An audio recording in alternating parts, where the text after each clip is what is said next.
Alan, welcome onto the Oxygenaddict podcast. It's great to have you on with us. I really wanted to get you on as soon as possible after Ironman Wales because I think you've got one of the best age group stories out there for coming from the background you did and completing Ironman Wales a couple of weeks ago. So first of all, Thank you congratulations. very much. You managed to complete Ironman Yeah. Wales. Has it settled in yet? That's the first question. How's it feeling in the immediate aftermath of it? It's it's slowly settling in. It's interesting because I don't see myself as a triathlete. I see myself as an Ironman, because I haven't done triathlons. I've done one sprint and then went for the Ironman. So yeah, it is sinking in. It's taken a while. So, like, the first question then, and you can within this answer, you'll be able to give a little bit of Okay. context to your background, but what was it that attracted you to do Ironman Wales in the first place? Well, um, I'd had no interest in running a marathon. Um, and and no interest in doing triathlon. And then I was in Tembe with my partner, and she said, "Alan, you'd really like the Ironman," and I had no idea what it was. So she told me what it was, and then I thought, yeah, okay, let's do that. So I signed up, and then a couple of weeks later, we went and watched Ironman 2023, and then you had the national anthem and the flames and the smoke and the parachutists and everything. And just, 6 o'clock in the morning, it was three layers deep of people getting their spot. And I just looked at her and went, oh my God, what have I done? I just had no idea of the enormity of it. So yeah, but I'd signed up. So I then needed to find a coach pretty quick. So you literally at this point tell everyone what your background was in swimming and biking and running and in sport in general at this point. Were you from a swimming or biking or running background at all? No, I hadn't swum um, since I was about 12.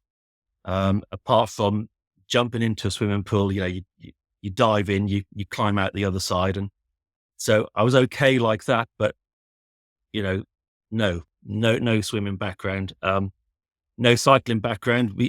Apart from, again, back in when I was a child, building ramps and stuff like that. And then running, I hadn't run longer than maybe 2 miles in uh, 40 years. So, yeah, it was a bit of a challenge. But yeah, so when I started the program, um, I had to run 30 strides, walk 30 strides, and that was my first session, um, just to see how my knees were. And then with the cycling, I had an old mountain bike, and then with the swimming, I could swim one length, but I had to wait for about a minute and a half, 2 minutes to get my breath back before I could do another one. So yeah, I started at quite a low end. Well, this is one of the reasons we wanted to get you on. It's really is a fantastic story of what you can achieve if you put your mind to it, having seen an event and being really inspired by it and deciding, right, okay, I'm going to get into this. And I think you're a really good example for people listening who might be sitting there thinking, I'd really love to try this. I'd really love to do an Ironman, but I don't think I can do it because as you said, you were not only not a triathlete at the time, you had literally zero experience swimming, biking, and running. And when you signed up and we had our first chat, I remember calling Andy and saying, "Wow, man, like this is going to be a story. When we get Alan through this is gonna." And it's like, "What do you mean he hasn't got a bike?" My first ride out on the mountain bike, I had a puncture and had to walk a mile and a half home because I didn't have anything with me. Brilliant. So at what point then what point in your training did you pick your first road bike up? Because it was quite a while in, wasn't it? Yeah, It was a good few I think months. it was a 4.5 months, and was so I'm a roofer. Um, so my background is equestrian, equestrianism, where I used to re-educate horses with problems. and used to event and coach. And then I became a roofer. So I specialize in Cotswold stone, tiling. And so it was actually, I was working on a roof, and I remember the client had a couple of nice bikes in his shed. So I said, would you sell one? And he decided not to. So I then went and bought a bike that evening. And then the following morning, he changed his mind and said, actually, um, this one's for sale. Would you like it? And it was a much better one that I was able to buy, you know, um, on the internet. So yeah, so that's what I did. Fantastic. So for the people who are sitting and listening and are in possibly a similar situation than you were, you know, you've just maybe been to watch Ironman Wales and you've just become aware of what Ironman is and you've decided that you wanted to go and do it. Paint a picture for us of how the training year developed from the guy who doesn't go to the pool, doesn't own a bike, can only run for 30 steps. How did that kind of build over time, and at what point did it feel like it tipped for you into, "Oh, I'm starting to feel like I'm getting in half decent shape here"? I think that took a while. We're Yeah. talking months and months. And I Yeah. had probably for the first 7 months imposter syndrome. I didn't tell people that I was training for an Ironman, because I just felt, yeah, an imposter syndrome. I felt embarrassed that I was doing this almost, you know. Um, so I think the training that I did with the horses. Um, so the event is three disciplines: dressage, show, jumping, and cross country. And what I found that in the way that you built me up progressively, um, it it was actually how I used to bring the horses back into work with all the road work and the slow trot work and all the walking on the roads, and building their training up and their food and nutrition along with that. So I think having that in my head um, through the horses, I just thought basically I'm a horse. This is what I'm. I'm very familiar with the slow build up, and so um, I was very patient with that because I trusted the process from the beginning. And and my Right. So you almost treated yourself like you were a horse in your own training program in your head and just yeah, thought, "We've just gotta do." Yeah, that's interesting. because there's a lot of similarities. And the other thing is that when I choose a coach, I I will listen to the coach word for word. So I will put my complete trust in that person. And even if I don't understand it, I will ask questions about it, why we're doing certain things. But ultimately, I'll trust them. And in particular with you, because as I said earlier, I'd seen you on several podcasts and really liked the way that you were able to simplify what you wanted to put across. Because I think a good coach is somebody that has a really good knowledge, but can break it down in the simplest form so that everybody can understand. And I just like the way that you approached um, the training and the knowledge that you had, and how you put it across. So I had complete faith in you before I signed up. And so therefore I didn't have the hurdle of trying to convince myself to trust the process. I was already there. So I suppose in that way, I had a bit of a head start mentally. Yeah. That's really interesting. It's a very nice thing for you to say, thank you. And it's nice to hear because I think that's we've been doing this a long time now and I think I forget what my aims were when we started, but it was exactly that. Yeah. It was me sitting trying to decode how on earth you train for an Ironman and get it into a simple form. Yeah. It's a bit like when I used to be a teacher and you try and break down something really complicated and say to the kids, "Look, if you just get this little bit now, we'll get the next little bit Yeah. later." Yeah. Um, And of course, and that's I knew that process beforehand with my coaching and the horses, because and with working with problematic horses, you had to break everything down. You had to get into their head first of all. You had to gain their trust, and then you find out what the issue was, and then you rebuild from there. So my mindset was has never been rush, rush, rush. It was always, if I need to take a step back, I'll take a step back. But this is where I am, and we'll build from there. But you know, that's kind of the best way forward. Sometimes you do take a step back and go forwards.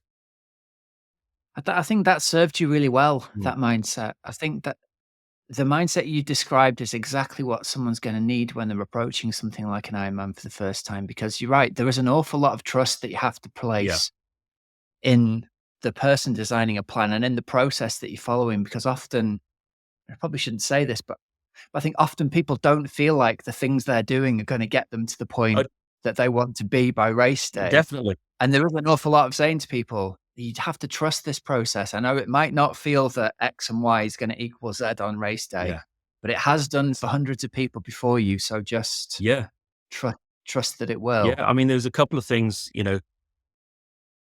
running so slowly for me. You know, I- Mm, my thing was having to run between a 12 and 13-minute mile, which if you go out and try and run that, it's really hard. yeah, But that was my pace all the way through.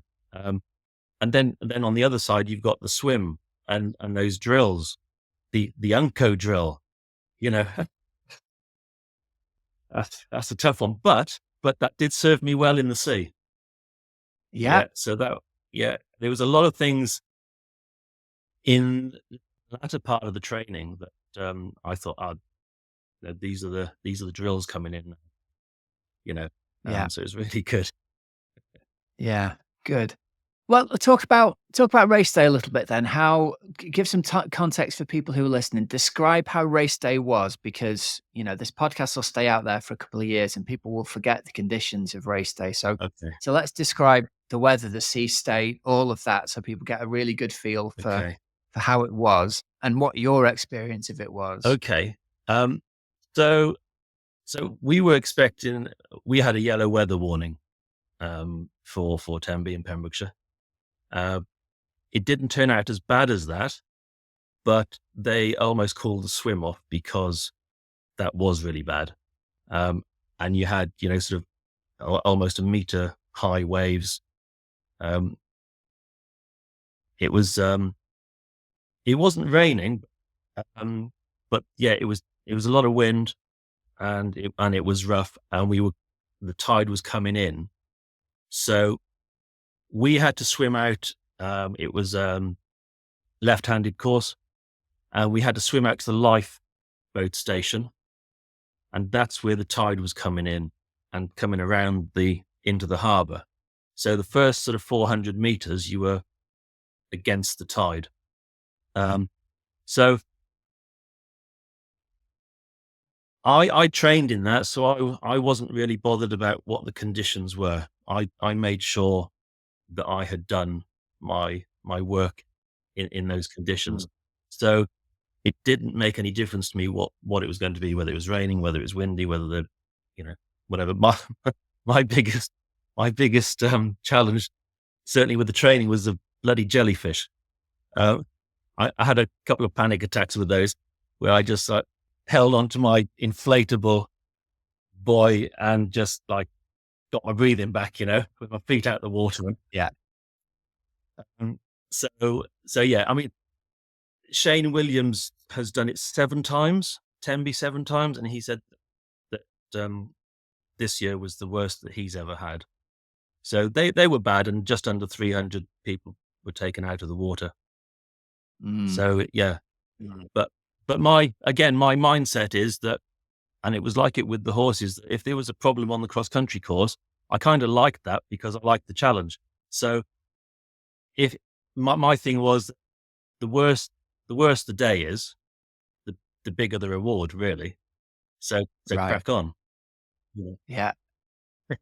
It's all about your mindset again, isn't it? That's Yeah. what it comes down to. It Yeah. doesn't matter how rough it gets if you really relish that. I remember swimming in rough conditions, and again, I was never a particularly strong swimmer, but I was really comfortable in from having surfed, I was really Yeah. comfortable in the waves, and I used to think, "Everyone else is probably freaking out in this," which is bad for them, and I feel bad for them, but it's kinda good from a if you're in a competition Yeah, you're point of like view that yeah, yeah, yeah. So it's interesting then you applied yourself really specifically to what we said, which is that look, one of the unique challenges of Tenby is you can have a mill pond flat set of water there one day and you can have surfable waves on the beach the next day. So you Yeah. have to be prepared to be able to swim in salt water and you have to be prepared to be able to swim in rough water and with the tidal and current pools as Yeah. well. And you managed to prepare really well for that by swimming in those conditions in training. Yeah, yeah. My partner, Sarah, she lives in Tenby, so for me that was great. And I actually grew up in Pembrokeshire and sold ice cream on the beaches in Tenby. That was my one of my summer jobs. So it was really nice going back there. So I managed to get down quite a lot. Probably had about maybe a dozen times in the sea with all different um, conditions. So, Mm, and like I said, my biggest challenge was the jellyfish. yeah, Absolutely freaked me out. Um, yeah. so It's not pleasant, is it? no, but you kind of it's interestingly because on competition day, because I was in competition mode, I saw jellyfish underneath me, and it didn't phase me at all. Because I was there Mm, to do a job. Um, yeah, so that was quite an interesting feeling.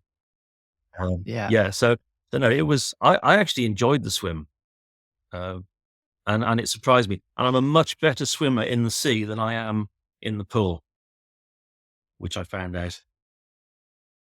Yeah, Interesting. What do you think that's the combination of wearing a wetsuit and the extra buoyancy from the salt water? definitely. Because I when I was a Yeah, child, I always sank, yeah. um, and even now I sink. So I did a lot of swimming near the end with a pool boy. So I was mainly using my arms, and actually on the swim, 95% of my swim in the sea, I only used my arms. Mm, So I hardly kicked. yeah. And I think it's a good thing for people to remember that the extra buoyancy of the salt water is something we don't really understand unless we spend a lot of time swimming in Yeah. salt water. So it is a big difference even if you're not in a wetsuit.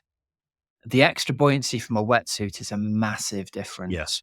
And that's why we always stress it's so important for people over that last 12 weeks to swim in their wetsuits because it just changes how effectively changes the body that you're swimming in, doesn't Oh, it? The yeah. amount of buoyancy that that body Yeah, has. massively. And also just getting used to the equipment that you're using. So, when I went down there, it was second nature. You lube up, you're Yeah, comfortable in your wetsuit. It was easy to get on. It was easy to get off. It was just second nature. Um, yeah. but I think with the sea, th- there were some people there that hadn't swam in the sea, which, they obviously hadn't listened to your podcast. Um, so and I just find that incredible that people put themselves in that position. Um, and there were people coming out, with the big burns across their neck, they're massive burns. Um, so yeah, no, I'd made sure I'd really Yeah. prepped. Yeah. And for people listening who are, maybe the first timers and maybe they're listening in another year's time ahead of race day, having that, whatever it is, the lube stick, the just something to put a barrier on your skin in between where the wetsuit can rub Yeah, can make all the difference between you just not feeling the wetsuit yeah. and it being agony. And people are surprised again if they swim in a wetsuit in freshwater lake. I don't think that that rub is anywhere near as irritated as it is in salt No, water, and it can really affect people's days if they've got to then ride and run with that kind of painful neck for the rest of the day. yeah, definitely. So Yeah. you're thinking that Okay, so what was your swim time in the end? What did you get out of the water? What was on the clock when you got out? 1:31. Very good. So I was Very I was good. chuffed with that. I'd Yeah.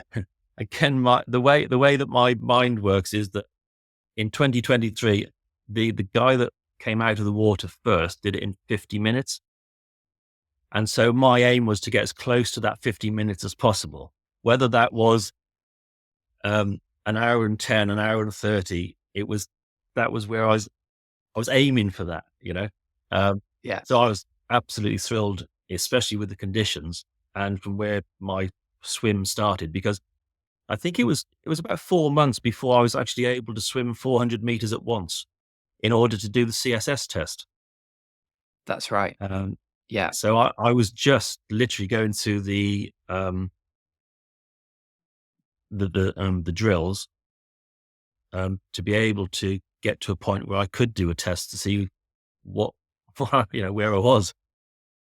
do you remember off the top of your head? I remember Andy sent me this through a couple of weeks ago. Do you remember what your progression was in the 400 Yeah, I can meters? tell you now. Um, Because I seem to remember it went really well, didn't it? It went from, like you said, literally not being able to swim 400 meters for the first few months. What were the times on so that? the first time I did a test was the 17th of January, and my 400-meter time was 9:30. That's right. And then when I did my last swim test, which was the 10th of August, it was down to 7:40. So Excellent. yeah, but I have to say I did work exceptionally hard in the pool. And the Yeah. other thing that there was two things that really helped. I took a couple of private lessons in an endless pool where they Yeah. videoed me, and it was completely different to how it felt. So I thought, right, well, yeah, we've got a bit of work to do here.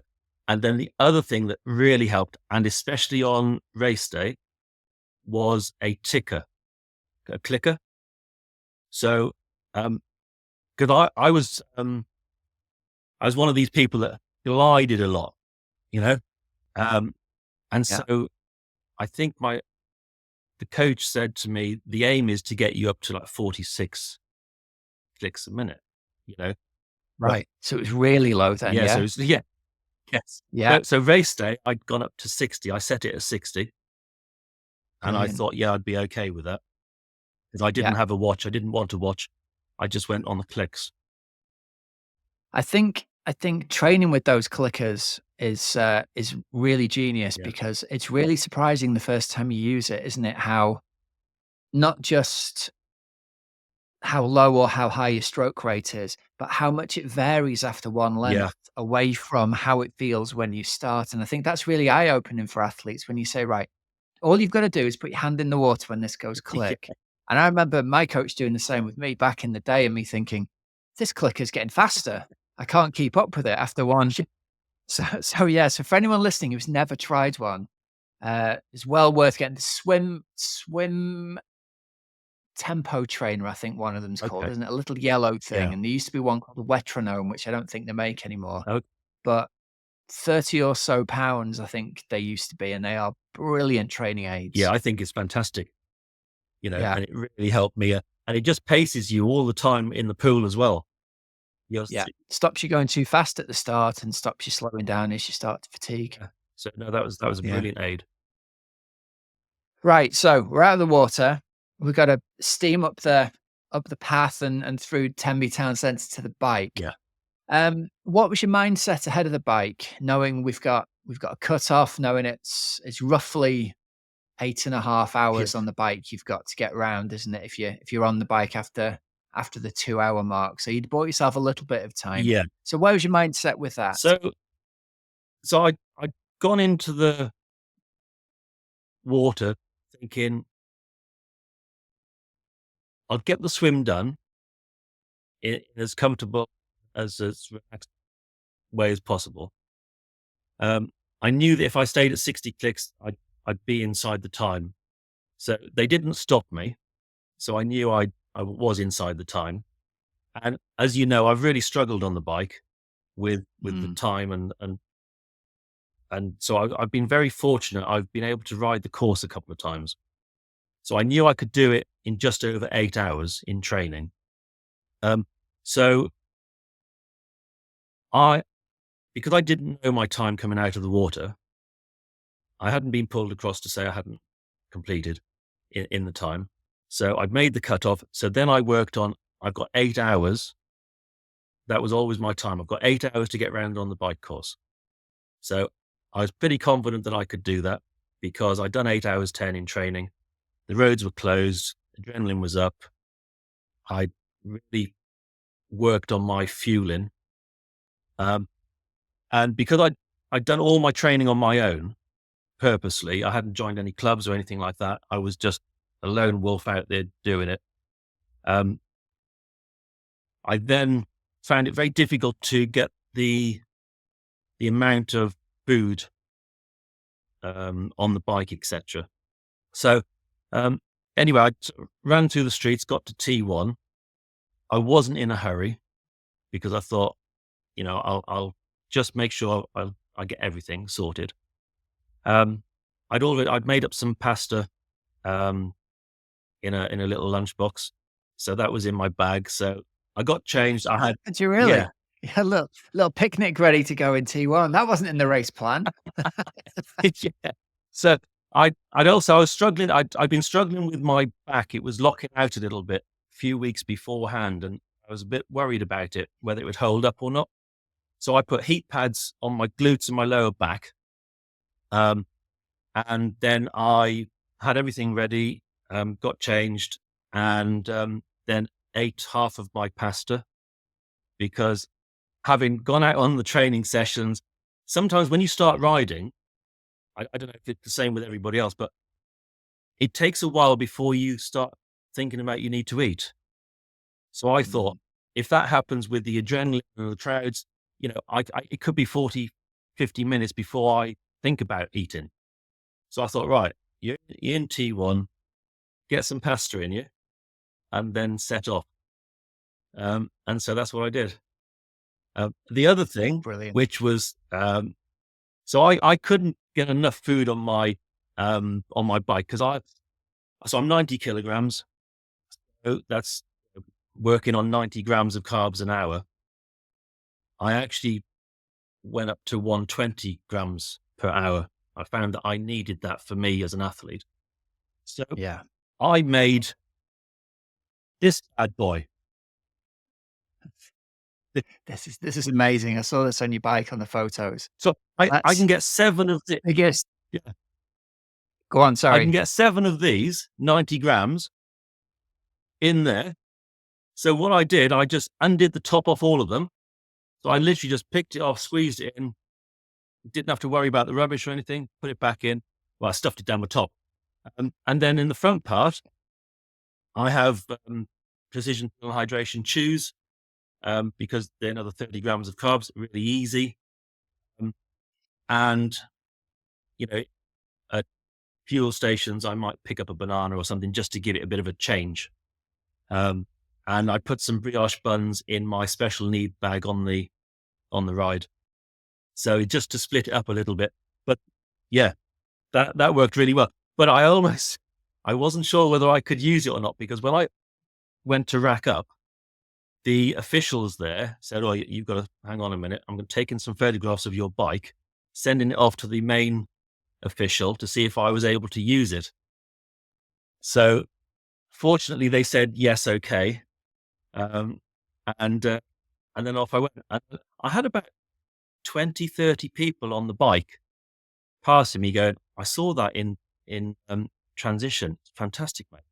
Yeah, and so making jokes about taking my Sunday lunch with me, and you know, so Well, I think you did exactly the right thing in that you sat down and scratched your head and said, "Right, I need all of this yeah, energy. I need all these grams of carbs. How am I going to carry it?" mm, It's often a challenge people face. I've never seen somebody come up with building their own bento box before, but hats off to you for doing it. If that's the thing that worked for you, yeah, it was great. the proof is that it worked and you got yourself to the finish line. Yeah, So well done for yeah, that. thanks. So on the bike Yeah, then, did you have any issues or was it pretty much did it all go to yeah, plan? pretty much went to plan to be fair. I was a little bit quicker on the first loop than I intended, but y- Yeah. not saying I drafted, but there's a lot of people in a small space. So you kind of, Yeah, yeah, so I was sometimes kicking 80 watts and doing 25 miles an hour, feeling, oh my God, this is great.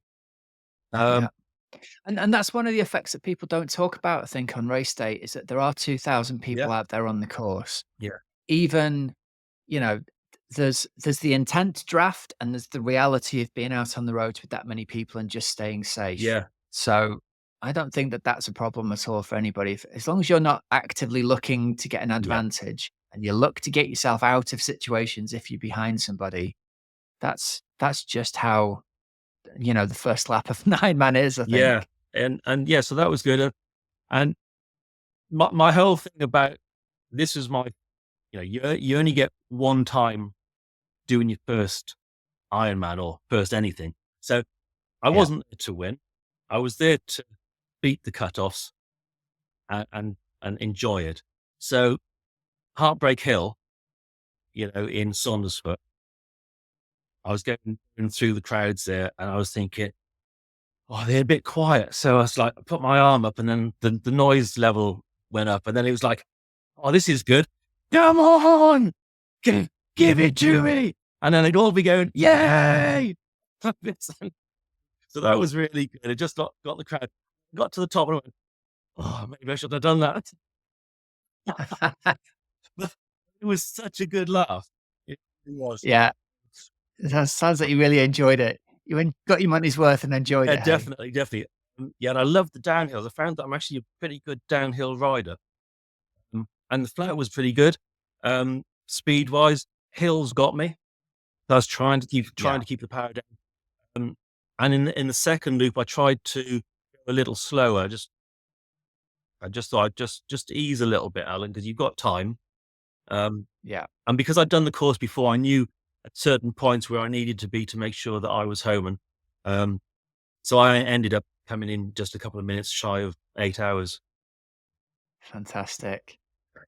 With just a marathon to run at this Yeah, yeah, point just a then? marathon. Ticked all that off. Yeah, and up to this point, I'd only ran 12 and a half miles in my sessions because I'd missed a little bit of uh, through illness. I missed a couple of my Yeah, longer runs.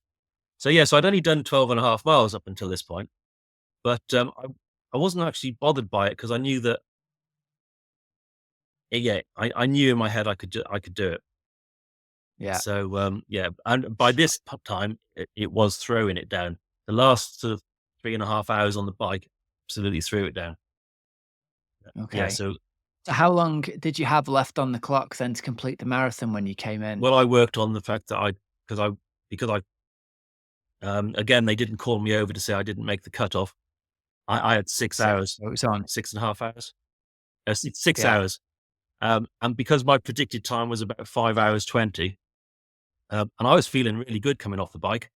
And again, I didn't rush transition. Took me 24 minutes for that, but I wanted to do a full change because I wanted to wear the Team Oxygen tri-suit. there we So go.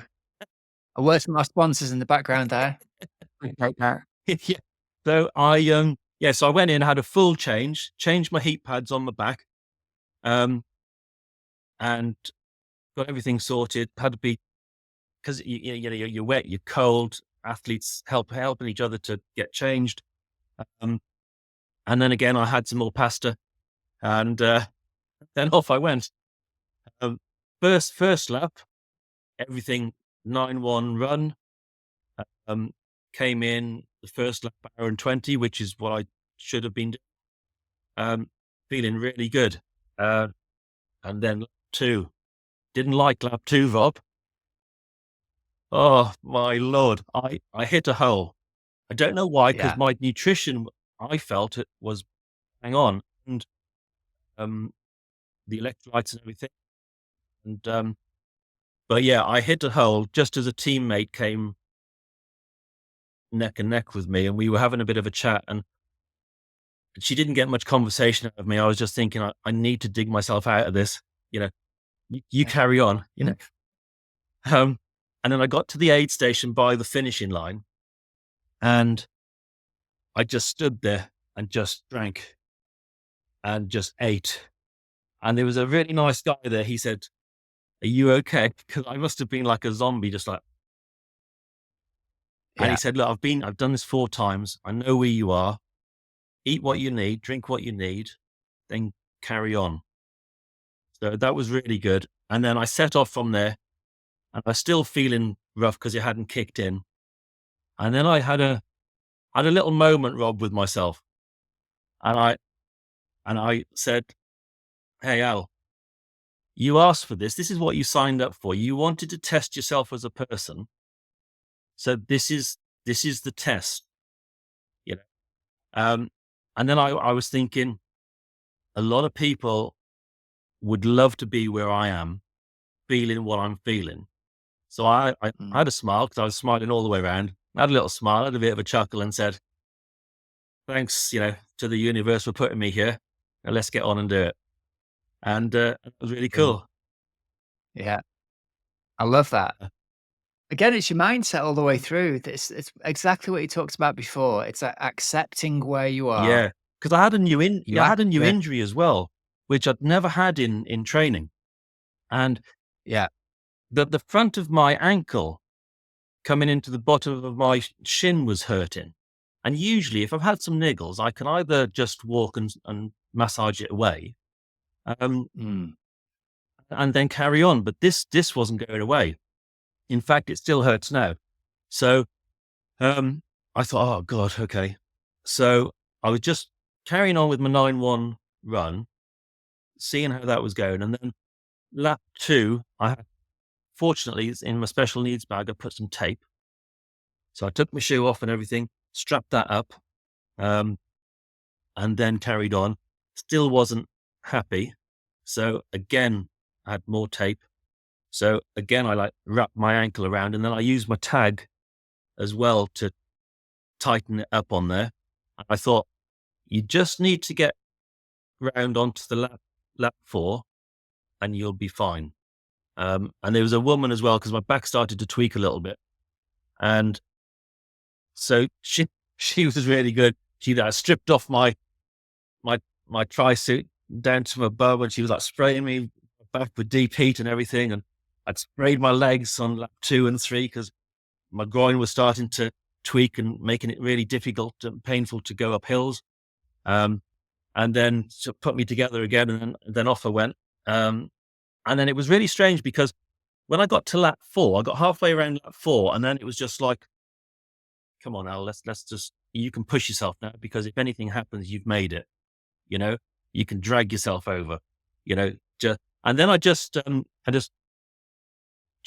chugged, just like an old steam train. Just put my head down and chugged away, and it was great. And then I came round to the finish, and I always wanted to make something of the bell, you know? So I came in and I just like, was just like, yeah, like this, and took my hat off. I was wearing this, um, which caused quite a stir. And people, when you're doing, you're watching an event, there's something about somebody that you always seem to see, you know? And that was my hat. It had lots of "Go Cowboy" and, you know, "Crikey, mate," and all of this. So I came up the finish, took off my, I was thinking, "Oh, thank God for that." And just like thanking all the crowds and whatever, looking around, and then came up to the bell, and I went, "Let's see you." And then rang the bell, and then all of a sudden I had like this big boost of energy, and it was like bounding down the red carpet, hitting people's hands, and I got, it was really weird because I got over the finish, but "You are an Ironman," and I just went, just like, oh my God, it's like deflation. Yeah. Yeah. So it was really cool. Hey, well, listen, let me ask you this. What what have you learnt about yourself in the process of applying for the Ironman, training for it, showing yourself that you can do it? What did you get out of it? Because you said earlier on, I said to the Yeah. universe, you asked for Yeah. this. What are your reflections? What do you feel you got out of it? Well, I think first and foremost, I like myself. Um, I know that faced with adversity, I've got the mettle to deal with it. Um, and I suppose a little bit of confirmation, really, m- more than learning. And my humor brings me through. I mean, I was Yeah, always smiling, I was always laughing, I was always thanking people for cheering us on, and stuff like that. And when you're going up hills and you're with a group of people there, you make a few jokes and stuff like that, and things like um, I'm qu- I'm reasonably quiet and sort of within myself to a point, but then I've got a showman in me as well, you yeah, know, and but I also like the fact that I can keep relaxed and adjust things in the moment. So, for instance, like with the swimming, um, I had my game plan for the swim. I was going to keep to the left hand side, keep away from people, um, and not get caught up with everything. So we go into the first turn, and the tide's coming in. Everybody wants to cut the corner. Everybody gets pushed in together, and then all of a sudden, I'm in like the washing machine, as they describe, and I'm thinking, "Oh, I've not been in one of these before. Let's just see how it goes, right?" And I thought, okay, I'll just see if I can do a bit of drafting, whatever, because I'd never practiced with people. Um, and then I found out, Rob, that wasn't really for me, mate. so, um, so the, uh, the next time I came round, it was right. I'm going to stick to the left, still stay away from people. I'm not going to make the turn on the first turn. I'm going to keep swimming out another 10 meters. Then I'm going to turn, and then I'm going to have free water, which is exactly what happened. yeah, Um, and I just made sure that I did my own race. Um, yeah, so I mean, and so it was really good that even when you're dealing with a lot, there's a clarity that I can work with to make it better. You know, yeah, because on the yeah, first yeah, loop as well, on the second turn, I got cramp in both my hamstrings, which really threw me because I I'd gone off and got a sweat test beforehand, knew exactly how much I lost, per liter and all the rest of it. I'd hydrated the night before, I hydrated in the morning, had my food and all the rest of it. And I stretched and everything, and then they locked on the turn. yeah. So I had to roll over. And as I rolled over, one of the lifeguards shouted to another one of her colleagues, "That guy needs to come out, not me, but somebody else." And I'm thinking, Yeah. I'm rubbing her like this, and I'm thinking, I'm not going out like this. I'm not going out like this. And, and then it was really spooky because I rolled over, went into the and and these goggles just were floating or sinking in front of me. And I thought, oh my God, this is a scene like Titanic. You know, that Oh in a minute God. there's going to be a body. And so that was a bit spooky. So then I just, you just kind of put that to the back of your head, and then you carry on, and then I thought, oh, I better just start kicking a little bit. Maybe that's what it is, you know. So I did a little bit of kicking, Yeah. and the feeling went, and then I went back to no kicking. Um, and yeah, so I did 95% of the swim without kicking, which Mm. was really cool. That helped. I think it's quite common on race day. I think people often get little bouts of cramp like Mm. that, and there isn't really a cause for it. It Yeah, isn't because of hydration, and it isn't because of lack of preparation, yeah, and it's being able to deal with it calmly. yeah, And I think your example is a good one. It doesn't have to be catastrophic. You can have cramp, it can feel horrendous, but it can pass in 3 yeah, seconds, 5 seconds, and you can get back to being okay yeah, again. So I think that's a good message for people to yeah. hear. And when people were hitting me and whatever, sometimes I just into breaststroke, have a little look around, see if there was a gap, Yeah, then shoot to the gap, and then carry on. So, yeah, and I'd spent so much time being comfortable in the water because I felt that if I could be comfortable in the water, that would mean then that I could be relaxed in whatever situation. And then if you've got that, then you've got clarity and you can deal with things, you know. yeah, yeah. It's the right mindset. Yeah. I think the mindset served you really, really well. Yeah. Well, listen, to wrap this interview up, I always end up asking this question to age group interviews. What advice would you give to somebody out there who's in the same position you were a year ago? You know, maybe they're thinking about entering the first Ironman, maybe they've seen Ironman Wales or just seen it on video, and they've not done anything like this before. What advice would you give to them? So I guess the main advice, if you haven't done anything like this before, um, sign up with a coach. You know, Yes. Word for the yeah, sponsors. yeah. I mean, in particular, Team Oxygen, because I think that you guys, well, I as you promote yourself as being unique, I genuinely think that you are in what the knowledge that you have, because there's the three of you. I think is it Chris that's still competing? Yeah. Um, so and you've got years and years of experience individually, not only together. Um, you you're constantly evolving. You know, you never Mm. just sit on your laurels and say, "Well, this is the program and it's worked for us so far." You know, even this year, you're saying, "Well, we're going to do something different with the time of the bike riding, so that you get the miles in." You know, so you're changing constantly and always working at the highest levels that you can, which then come across to us. Um, so the other thing is that, which is fantastic, that you provide is it's like a private Facebook, isn't it? And the knowledge of some of the athletes on there as well. You know, that some that have been with you for what, 6, 7 years, going to the World Championships and all the rest of it. You know, and unlike a lot of other groups, you don't get the guys that take the Michael. You know, you ask a question, you Yeah. get a proper answer. You know, That's the big difference in our community, I yeah, think, isn't it? And that's essentially why we came off Facebook yeah, and why we went into our own, white labeled app that looks like Facebook. And it's exactly yeah, that.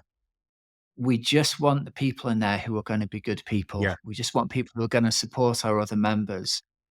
And the big problem that I often see with those open Facebook groups is the people are just almost for sport. They're trolling people who are asking a genuine yeah. question that they might not know the answer They're to. just horrible people.